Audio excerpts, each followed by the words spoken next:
بسم اللہ الرحمن الرحیم نحمده ونصلی علی رسولہ الکریم اما بعد۔ سیرت النبی صلی اللہ علیہ وسلم کے مدنی دور کا درس نمبر 54 مال غنیمت کے تقسیم سے متعلق ہے۔ بدر کی جنگ کفر اور اسلام کی پہلی فیصلہ کن جنگ تھی۔ وہ نئے مسائل جن سے مسلمان پہلے آشنا نہ تھے، ان کا وقوع پذیر ہونا قدرتی عمل تھا۔ جب رب ذوالجلال نے نہتے مسلمانوں کے ہاتھوں کافروں کا غرور خاک میں ملا دیا، 70 مشرکین مارے گئے اور 70 کے قریب قید کیے گئے، تو بعض مجاہدین دور تک ان کا تعاقب کرتے چلے گئے، جبکہ بعض مسلمانوں نے آگے بڑھ کر اس سامان پر قبضہ کر لیا جو مشرکین کا لشکر چھوڑ کر فرار ہو گیا تھا۔ چنانچہ جب دشمنوں کا یہ مال مسلمانوں کو ملا، اب سوال پیدا ہوا کہ اس مال کو تقسیم کس طرح کیا جائے؟ کیا عرب کا وہی پرانا رواج قائم رکھا جائے جس کے مطابق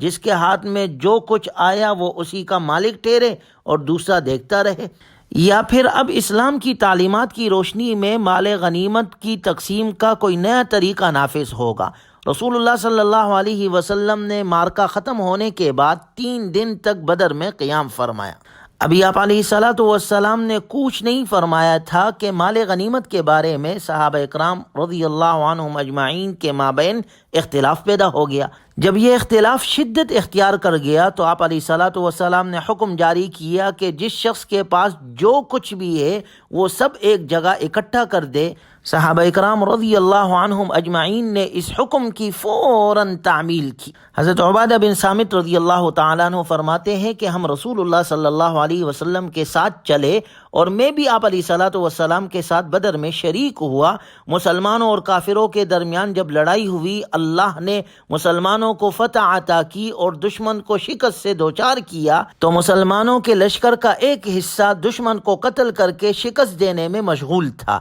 جبکہ مسلمانوں کا دوسرا گروہ دشمن کے لشکروں کو قابو میں لا کر قیدی بنا رہا تھا، اور مسلمانوں کی تیسری جماعت رسول اللہ صلی اللہ علیہ وسلم کی نگرانی کر رہی تھی کہ کہیں دشمن اچانک آپ علیہ الصلاۃ والسلام کو نقصان نہ پہنچائے۔ چنانچہ جب رات ہو گئی اور لوگ پلٹ کر ایک دوسرے کے پاس پہنچے، مسلمان سب کے سب ایک ساتھ اکٹھا ہو گئے، تو مال غنیمت جمع کرنے والوں نے یہ کہا کہ یہ مال تو ہم نے جمع کیا ہے، لہٰذا اس میں کسی اور کا کوئی حصہ نہیں۔ دشمن کا تعاقب کرنے والوں نے کہا تم لوگ ہم سے بڑھ کر اس مال کے حقدار نہیں ہو سکتے،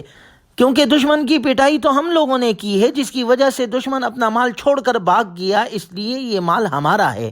اور جو لوگ رسول اللہ صلی اللہ علیہ وسلم کی حفاظت کر رہے تھے انہوں نے کہا ہمیں خطرہ تھا کہیں دشمن آپ لوگوں کو غفلت میں پا کر رسول اللہ صلی اللہ علیہ وسلم کو کوئی تکلیف نہ پہنچا دے، اس لیے ہم آپ علیہ الصلاۃ والسلام کی حفاظت میں مشغول رہے۔ اس پر اللہ تبارک و تعالی نے یہ آیت مبارکہ نازل فرمائی، یسألونک عن الانفال، اے نبی لوگ آپ سے مال غنیمت کے متعلق پوچھتے ہیں، قل الانفال للہ والرسول، کہہ دو مال غنیمت اللہ اور اس کے رسول کے لیے ہے، فاتقوا اللہ واصلحوا ذات بینکم، پس اللہ سے ڈرو اور اپنے باہمی تعلقات کی اصلاح کرو، واطیعوا اللہ ورسولہ ان کنتم مؤمنین، اور اللہ اور اس کی رسول کی اطاعت کرو اگر واقعی تم لوگ مؤمن ہو۔ سورہ انفال میں غزوہ بدر کا تذکرہ فرما کر اللہ تبارک و تعالی نے اسے دوام بخش دیا۔ ان آیت مبارکہ کے انداز بیان سے اجتماعی ملکیت کی تعبیر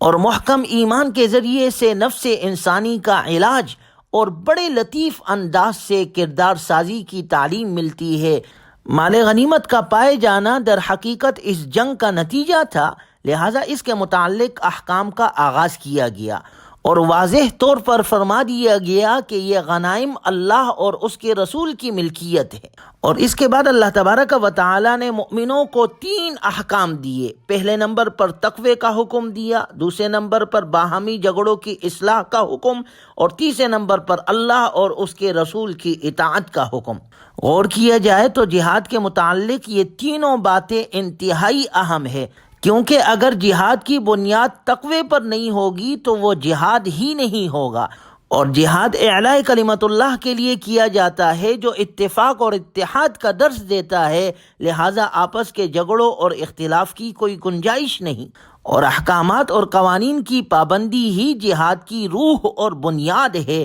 اس کے بغیر جہاد کا تصور بھی ناممکن ہے۔ اسی لیے اللہ تعالیٰ نے واضح طور پر فرما دیا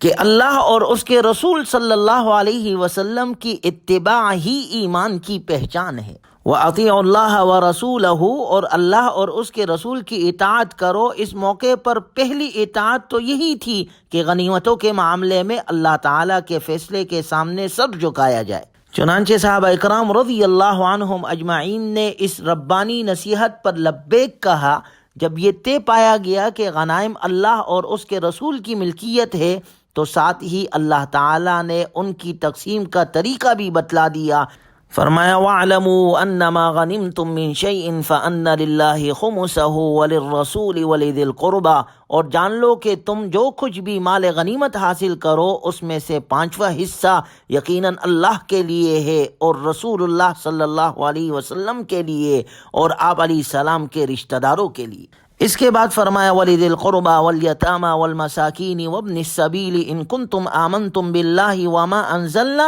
عَلَى عَبْدِنَا يَوْمَ الْفُرْقَانِ يَوْمَ الْتَقَى الْجَمْعَانِ، یتیموں، مسکینوں اور مسافروں کے لیے ہے اگر تم اللہ پر ایمان لائے ہو اور اس پر جو ہم نے اپنے بندے پر فیصلے کے دن اتارا جس دن دو فوجوں میں ٹکراؤ تھا۔ واللہ علی کل شیء قدیر، اور اللہ تعالی ہر چیز پر خوب قدرت رکھتا ہے۔ اس آیت مبارکہ میں مال غنیمت کے تقسیم کا اصول ذکر فرما دیا گیا ہے کہ جتنا مال بھی حاصل ہو اس کے 5 حصے کیے جائیں گے، ان میں سے 4 حصے تو مجاہدین کے درمیان تقسیم ہوں گے اور 5واں حصہ بیت المال میں داخل کیا جائے گا۔ پھر بیت المال کے اس 5ویں حصے کو کس طرح خرچ کیا جائے گا؟ تو اولاً اللہ نے ذکر فرمایا یہ مال اصل میں اللہ ہی کی ملکیت ہے اور اس کے حکم کے تحت تقسیم ہوگا۔ اس کے بعد اس کے 5 مصارف بیان فرمائے، ایک حصہ نبی صلی اللہ علیہ وسلم کا، دوسرا حصہ آپ علیہ الصلاۃ والسلام کے قریبی رشتہ داروں کا، کیونکہ انہوں نے آپ کی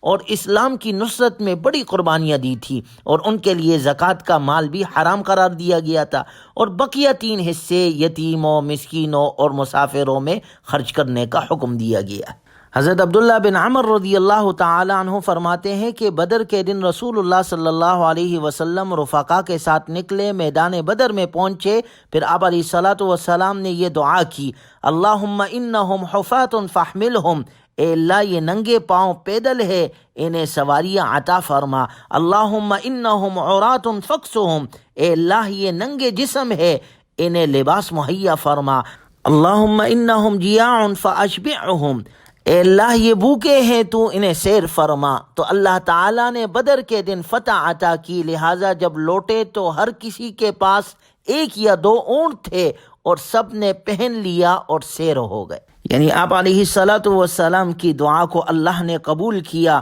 پھر رسول اللہ صلی اللہ علیہ وسلم نے مارکہ بدر کا مال غنیمت اکٹھا کیا اور ان لوگوں میں پوری مساوات کے ساتھ تقسیم کر دیا جنہوں نے اس جنگ کے نتیجے میں آپ علیہ الصلاۃ والسلام کا ساتھ دیا تھا۔ آپ صلی اللہ علیہ وسلم نے سوار کے لیے 2 حصے رکھے کہ وہ زائد حصے سے اپنے گھوڑے کے دانے پانی کے مصارف کو پورا کر دے، پیدل والوں کو 1 حصہ مرحمت فرمایا۔ جو حضرات اس غزوے میں مرتبہ شہادت پر فائز ہو گئے تھے ان کے وارثوں کو بھی حصہ دیا، اور ان لوگوں کو بھی حصہ دیا گیا جو مدینے سے سفر پر نہیں نکل سکتے تھے اور بدر میں حاضری کی شرکت اور سعادت سے محروم رہ گئے تھے، جنہیں مدینۃ المنورہ میں ہی کسی کام کی کوئی ذمہ داری سونپ دی گئی تھی اور وہیں پر مامور کیا گیا تھا۔ ساتھ ہی ساتھ ان لوگوں کو حصہ بھی مال غنیمت میں رکھا گیا جنہیں بدر کی طرف چلنے اور سفر اختیار کرنے کی ترغیب دی گئی تھی، لیکن وہ کسی ایسی عذر کی وجہ سے مدینۃ المنورہ سے باہر نہ نکل سکے جسے آپ علیہ الصلاۃ والسلام نے معقول تسلیم کر لیا تھا،